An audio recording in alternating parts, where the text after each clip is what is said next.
Hello दोस्तों, आपका स्वागत है एक बार फिर से आपके अपने channel Vinesh study UP board में। तो दोस्तों, आज का हमारा टॉपिक है क्लास 12 बायोलॉजी चैप्टर 5 वंशागति का आणविक आधार। तो दोस्तों, आज के वीडियो में हम इस चैप्टर के मोस्ट इम्पॉर्टेंट टॉपिक आनुवांशिक कूट या जेनेटिक कोड को अच्छी तरह से समझेंगे और पढ़ेंगे और जानेंगे कि हमें बोर्ड एग्जाम में इसको किस तरह से लिखना है।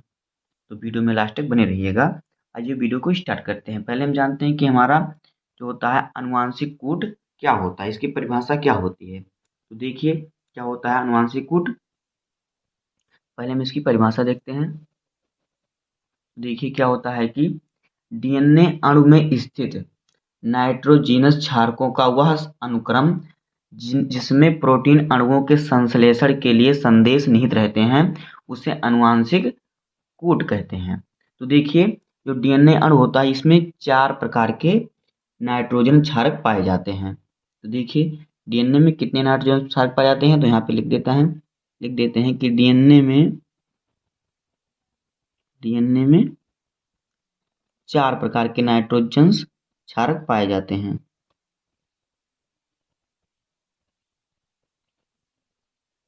चार प्रकार के नाइट्रोजन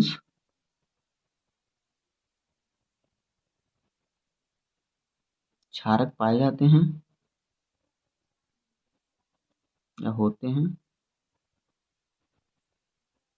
तो डीएनए में 4 प्रकार के नाइट्रोजन क्षारक होते हैं। कौन कौन से देखिए कौन कौन से होते हैं।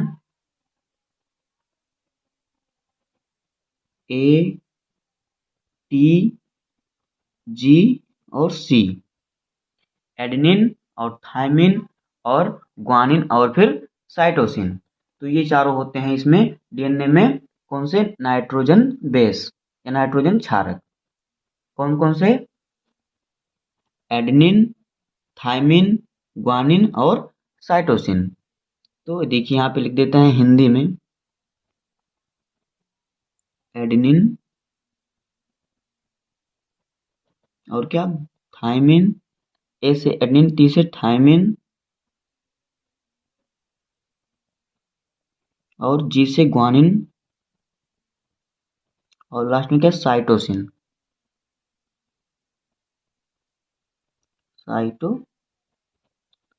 तो डीएनए में जो होते हैं ये 4 प्रकार के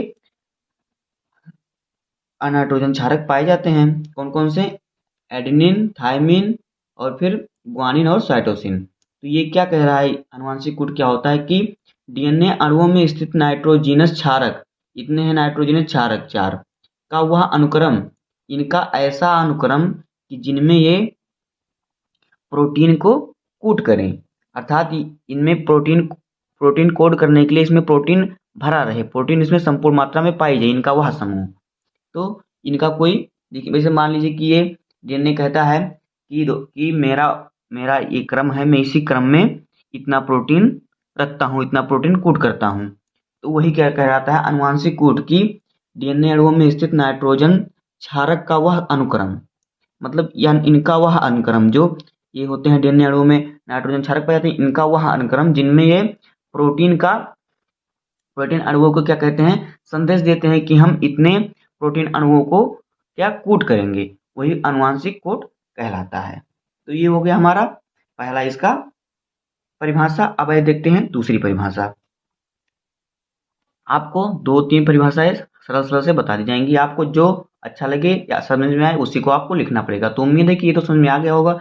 ये देखते हैं इसकी और एक परिभाषा। तो देखिए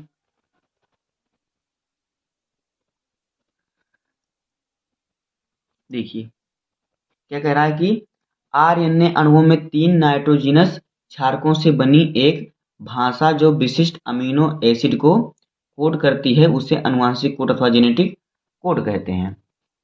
तो देखिए अभी आपको बताएंगे, आपने सोचा होगा कि आरएनए अणुओं में 3 नाइट्रोजन क्षारक, मतलब यहाँ पे तो 4 दिए हैं।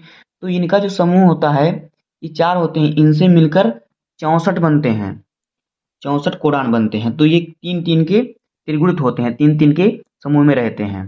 तो इन्हीं तीनों का वह समूह जिसमें ये क्या प्रोटीन का कि हम इतने प्रोटीन को अपने अंदर रखेंगे, उसका संदेश दे, ये आनुवांशिक कोड कहलाता है। तो देखते हैं आरएनए में हमारा कितना होते हैं। आरएनए में भी 4 प्रकार के नाइट्रोजन क्षारक पाए जाते हैं। देखिए कौन कौन से होते हैं आरएनए में। देखिए कौन कौन से नाइट्रोजन क्षारक पाए जाते हैं आरएनए में। तो आरएनए में क्या एडेनिन, यूरेसिल, ग्वानिन और साइटोसिन, ये 4 पाए जाते हैं।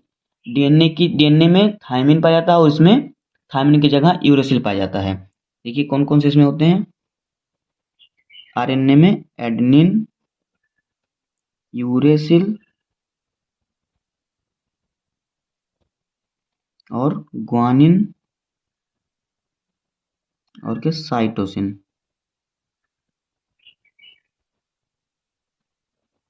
ये आरएनए में 4 प्रकार के नाइट्रोजनस क्षारक पाए जाते हैं। तो अभी देखिए ये जो चारों हैं, इसके 4 या इसके 4, ये जो चारों हैं, ये अथवा ये मतलब दोनों में से कोई भी रहेगा तो वो क्या करेगा कि देखिए ये क्या करेंगे, ये 64 कोडान बनाएंगे। ये जो चारों हैं ये क्या, या ये चारों या कोई भी मान लीजिए आप, तो ये क्या 64 कोडान बनाते हैं। और 64 कोडान जो होते हैं वो 20 एमिनो एसिड बनाते हैं। जो 64 कोडान होते हैं वो 20 एमिनो एसिड बनाते हैं और वही एमिनो एसिड क्या करते हैं, प्रोटीन का निर्माण करते हैं।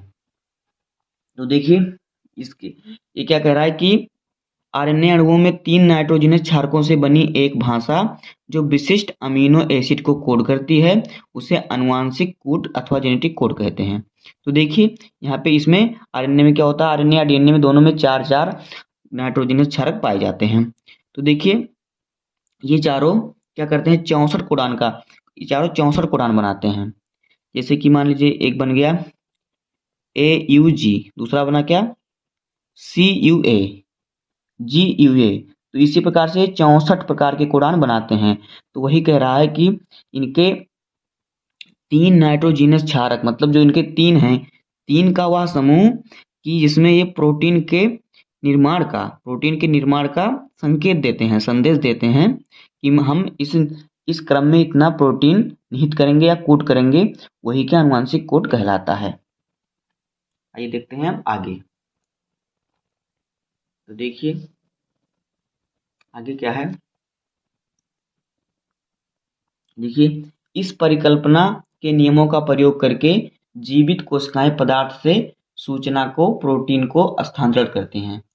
इस परिकल्पना से, यह नियम है इसकी, जो यह हमारा परिकल्पना है कोडान का, इस परिकल्पना के नियम का प्रयोग करके जो जीवित कोशिकाएं होती हैं वो पदार्थ से सूचना को, प्रोटीन को स्थानांतरित करती हैं। और यह जो स्थानांतरण होता है क्या, राइबोसोम के द्वारा होता है।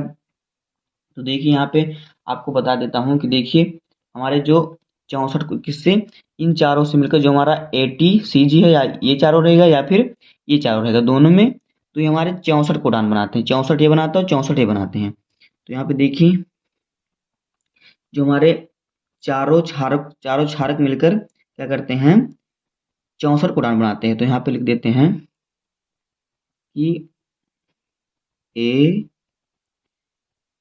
ATGC, ये डीएनए वाला है, डीएनए में पाए जाते हैं, अथवा आरएनए में क्या जाते हैं AUGC। डीएनए में एडेनिन, थायमिन, ग्वानिन और साइटोसिन, और आरएनए में एडेनिन, यूरेसिल, ग्वानिन और साइटोसिन पाए जाते हैं।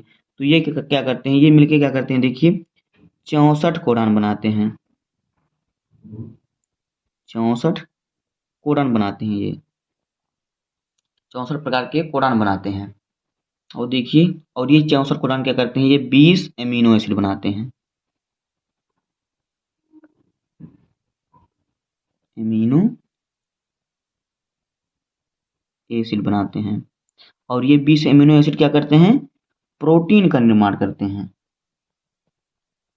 प्रोटीन बनाते हैं। तो इसी तरह से हमारा होता है आनुवांशिक कूट। अब आइए देखते हैं आनुवांशिक कूट की विशेषताएं। तो आइए देखते हैं इसकी विशेषताएं क्या हैं। देखिए पहली विशेषता इसकी क्या है, आनुवांशिक कूट हमेशा ट्रिपलेट होते हैं, अर्थात 3 नाइट्रोजनस बेस के समूह में रहता है। जैसे कि अभी आपको बताया हमने ना कि ये चारों जो हैं ये 64 कोडान बनाते हैं। जो कोडान होते हैं वो क्या होते हैं, ट्रिपलेट होते हैं, अर्थात 3 नाइट्रोजन बेस के समूह में होते हैं। जैसे कि देखिए, जैसे कि हमारा हो जाएगा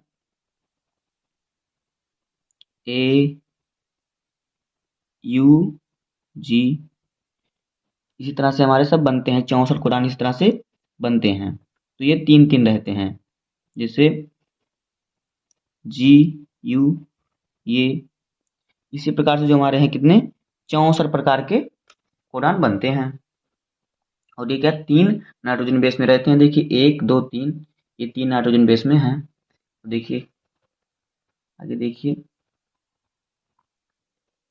अगला देखिए हमारा क्या है। देखिए कि 20 अमीनो अम्ल के लिए 64 कूट होते हैं। जो 20 अमीनो अम्ल बनाते हैं, कितने बनाते हैं, 64 कोडान मिलकर 20 अमीनो अम्ल बनाते हैं। अर्थात एक अमीनो अम्ल के लिए एक से अधिक कूट होते हैं। जो हमारा एक अमीनो अम्ल है उसके लिए एक से अधिक कूट होते हैं। तो जो 20 के लिए 64 होते हैं तो एक पे तो 3 होगा, 3 से अधिक ही होगा, तो एक से अधिक होते हैं। ये भी हमारा एक इसका विशेषता है कि एक अमीनो अम्ल के लिए एक से अधिक कोडान या कूट होते हैं। आगे देखिए, यह सभी जीवधारियों में एक समान होता है। केवल मनुष्य में ही नहीं, ये सभी जीवधारियों में एक ही समान होता है। जितने भी जीवित प्राणी हैं, जीव जंतु हैं, सभी में एक समान होता है ये। तो देखिए अनुवांशिक कोड अस्पष्ट होते हैं। क्या होते हैं ये, अनुवांशिक कोड जो होते हैं वो अस्पष्ट होते हैं, स्पष्ट रूप से दिखाई देते हैं। तो बस इतना ही दोस्तों। उम्मीद है कि आपको यह टॉपिक अच्छी तरह समझ में आ गया होगा। अगर आपको वीडियो पसंद आया हो तो वीडियो को लाइक कर दीजिएगा, और चैनल पर नए हैं तो सब्सक्राइब कर लीजिए। और आपको इसी तरह से इस चैनल पर हर इंपॉर्टेंट टॉपिक का वीडियो मिलता रहेगा। तो मिलते हैं किसी नेक्स्ट वीडियो में, तब तक के लिए धन्यवाद, जय हिंद।